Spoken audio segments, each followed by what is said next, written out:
Good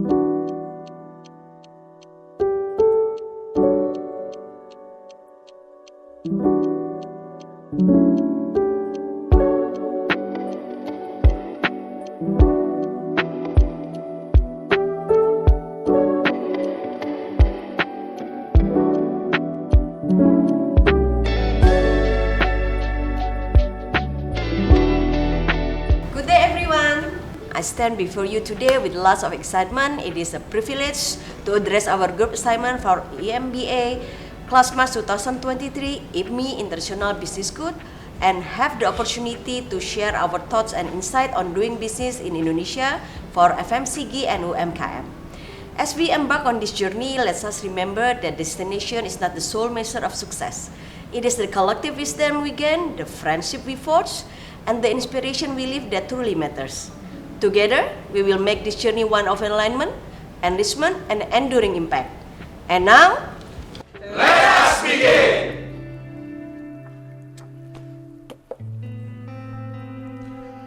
Indonesia is the world's fourth most populous and the largest archipelagic country. The current population of Indonesia is about 270 million people living in 5 big islands and thousands small islands. Jakarta is the capital of the country and also the largest city.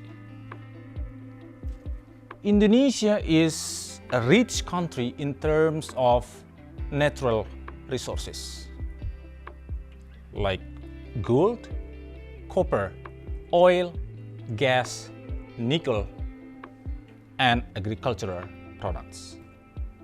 Key economic information of the country like GDP 5.03%, inflation rate 3.18%, and interest rates 5.5%.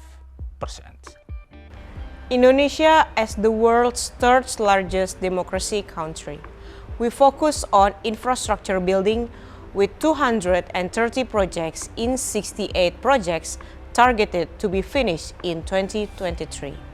We promote equal economic growth across the country, especially in remote areas. The political temperature also has risen with regular demonstration as we will have elections in 2024. Indonesia is the world's third largest democracy, the largest economy in Southeast Asia, and a member in the G20.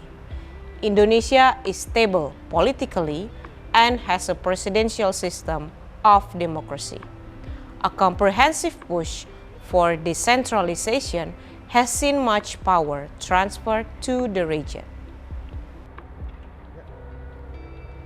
Indonesia economy is still driven mostly by domestic consumption. First, we have 52 million in the middle class, and 5 million enter the class in the middle per year. Second, we have more than 130 malls in Indonesia, and 30,000 people visit to mall per day. Third, we have 130 million internet users and 1.4 phone per person. Fourth, we have 800,000 new residents demand every year in Indonesia. Fifth, we have 31.65 million e-commerce users. Last but not least, regarding transportation opportunity, we have more than 500,000 car sales and also 3 million motorcycle sales in Indonesia. And currently, the mainstream businesses is heavily disrupted by online business. It is proven with the data of 9.1 million USD of e-commerce revenue. And total transaction for digital commerce is 29.4 million USD. Supported with the data of 236 mobile phone user, where 120 of it is an active mobile user. As for the internet user, the data mention of 132 million users, where 81% of them access the internet through the smartphone. With 79% people have access to the internet daily, it impacted to the 40% of people purchases goods and services through online.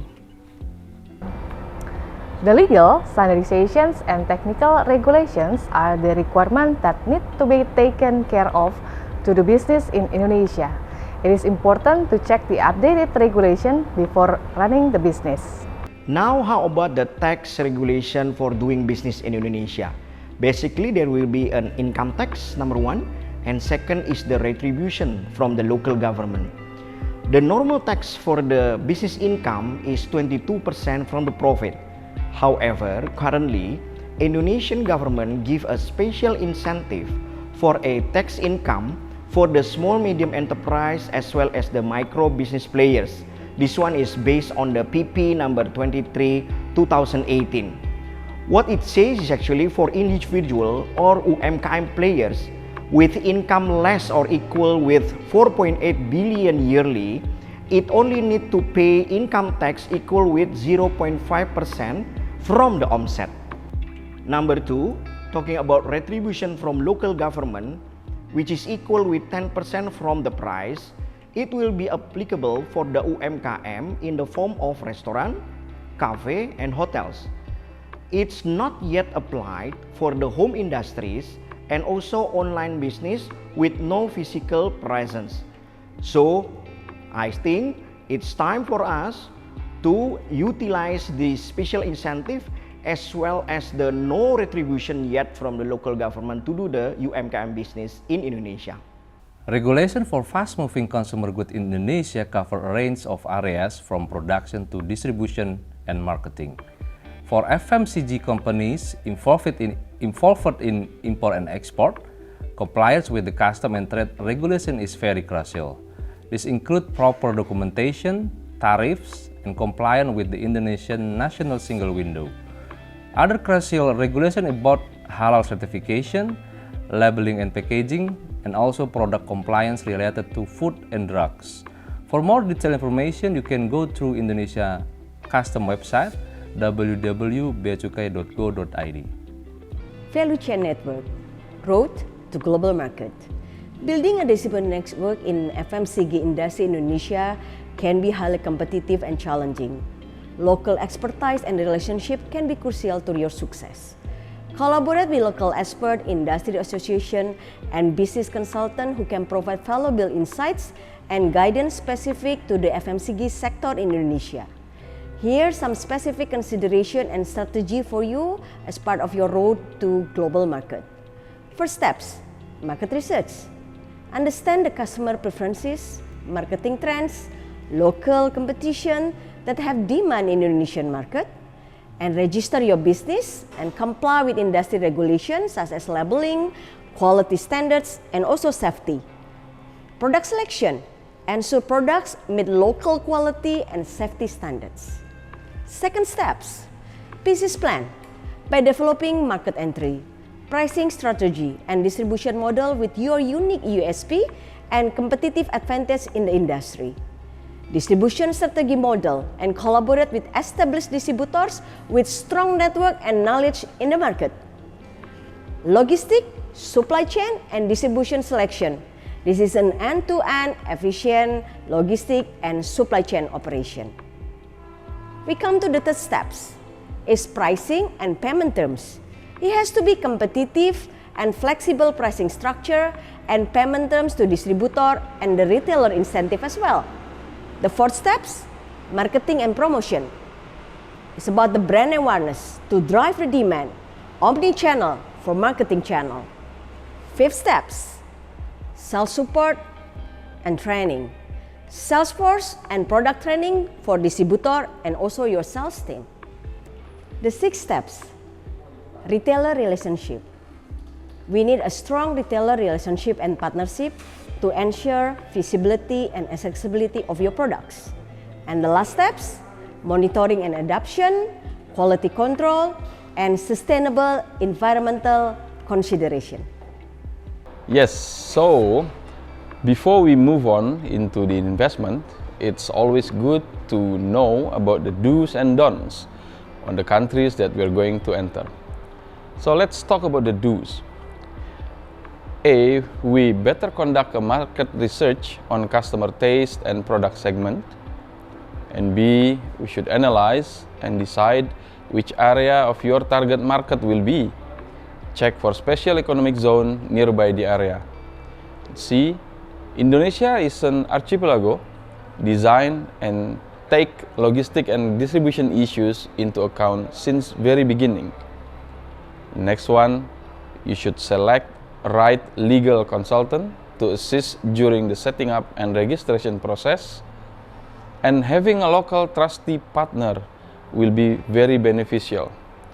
And the last, you should study Indonesian tax structure and provincial local government levies and tariffs regulations. Now let's move on to don'ts. Don't choose wrong business type when registering a company. Have no registered office address in Indonesia. Not appointing a resident director in Indonesia, and then thinking it is mandatory to have an Indonesian director. It is not mandatory. Not doing enough market research before registering a company. And the last one, do not rush into choosing Indonesian partner without enough background check.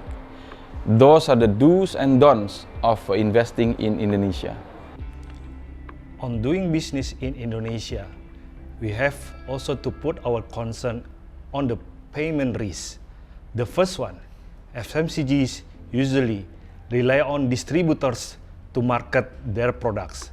The payment scheme could be against security deposit, advance payment, or period credit terms. FMCGs also rely on supermarket or hypermarket network who usually require longer credit term period. Known risk could vary from late payment to default or fraud. In order to mitigate, it is a must to conduct background check, especially on financial condition of distributors or retailers.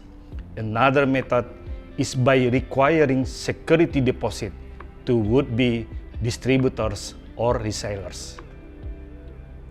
Come to bribery and corruption. For the beginning, let's see the table below. In this table, we can see our corruption percept index in 2021 compared to 2022 was decreased by 14 points, from 96 to 110. This certainly requires us to pay more attention and be more vigilant. As we were said earlier, Indonesia corruption index has been dropping, which means the perceived corruption is getting worse in recent years. Often acts of bribery or corruption are not viewed by Indonesian authorities as a corrupt practices. Knowing the regulation and be prepared with all required beforehand can help mitigate getting trapped into situations which may lead to bribery. So we are now coming to the conclusion. Doing business in Indonesia can be both promising and challenging. On a positive side, Indonesia boasts a large and diverse market, rich natural resources, and a growing middle class. The government has been making effort to improve the business environment, and there are various sectors with significant growth potential. However, challenges such as bureaucratic hurdles, complex regulation, and cultural differences can pose obstacles. A thorough market analysis, a deep understanding of customer behavior, and a commitment to localization and innovation are crucial for success in the Indonesian FMCG sector. Building strong relationship and understanding the local business etiquette is crucial. Additionally, staying updated on regulatory change and having a flexible approach are key to navigating the business landscape successfully. While Indonesia offers lucrative opportunities, a well-researched and adaptable strategy is essential for long-term success in Indonesian market. The combination of a growing consumer base, evolving preferences, and a commitment to quality can lead to a successful and rewarding FMCG venture in Indonesia. In conclusion, embarking on an FMCG business venture in Indonesia is an exciting and promising endeavor. Information is so powerful because it can make the stock go up or it can make the stock go down. That's the powerful of the information. And from this movie, I learned also to filter all the information that I got, or make it double check or triple check before I do some action. We have concluded our sharing today. We are from EMBA class March 2023, IPMI International Business School. Welcome to Indonesia. Let's invest!